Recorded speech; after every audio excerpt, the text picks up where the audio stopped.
ஓம் முருகா போற்றி. ஓம் சரவண பவ. என் அன்பு குழந்தையே, நீங்கள் என் உதவியையும் வழிகாட்டுதலையும் நாடினால் நான் உடனடியாக அதை உங்களுக்கு தருவேன். எப்பொழுது தருவேன் என்று கேட்கிறாயா? நீ என் மீது முழு நம்பிக்கையோடு முழு பக்தியோடு இருக்கும் பட்சத்தில் நான் அதை உங்களுக்கு தருவேன். இந்த உலகில் புதியது எது? எதுவும் இல்லை. இந்த உலகில் பழையது எது? எதுவும் இல்லை. எல்லாம் எப்பொழுது இருந்தது, மேலும் எப்போது இருக்கும். நமது கர்மாவே நமது இன்பத்திற்கும் துக்கத்திற்கும் காரணம்.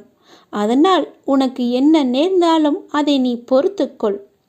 இறைவனுடன் முழுமையான இணக்கத்துடன் வாழ கற்றுக்கொண்டால் மட்டுமே உங்கள் எதிர்கால வாழ்வு மகிமையடையும். நீ என்னை சரணாகதி அடைந்து பணிந்தால் மட்டுமே என்னால் உனக்கு பலவிதமான நன்மைகளை செய்ய முடியும்.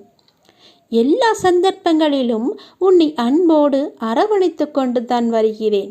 நீதான் அதை பெரிதாக எடுத்துக்கொள்ளவில்லை. உனக்கு அது தெரியவும் இல்லை. என் பிள்ளை, உனக்கு செய்ய வேண்டியதை தக்க சமயத்தில் நான் செய்து கொண்டுதான் இருக்கிறேன். நன்கும் செய்வேன். சற்று நீ பொறுமையாக இரு. என் மீது நம்பிக்கையாக இருக்கும்போது உனக்கான நியாயத்தை நான் செய்யாமல் போவேனா?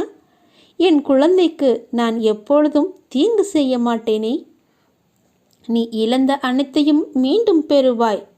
அதற்கு நானே பொறுப்பெடுத்துக் கொள்கிறேன். நீ விரும்புவது தாமதமாவது எல்லாமே எதனால் என்று யோசித்து பார்த்தாயா?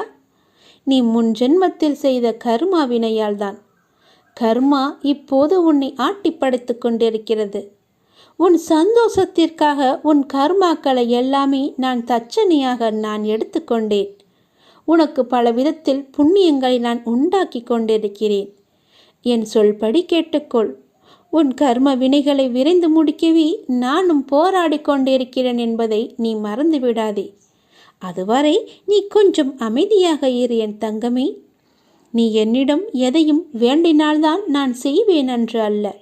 உனக்கு எதை, எப்பொழுது, எப்படி, எங்கு செய்ய வேண்டும் என்று எனக்கு நன்றாகவே தெரியும். உனது ஆசைகள் என்ன, உன்னுடைய எண்ணங்கள் என்ன, எல்லாமே எனக்கு தெரியும்.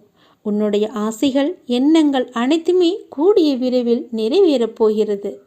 உனக்காகத்தான் நான் அதற்காகத்தான் பாடுபட்டு கொண்டிருக்கிறேன்.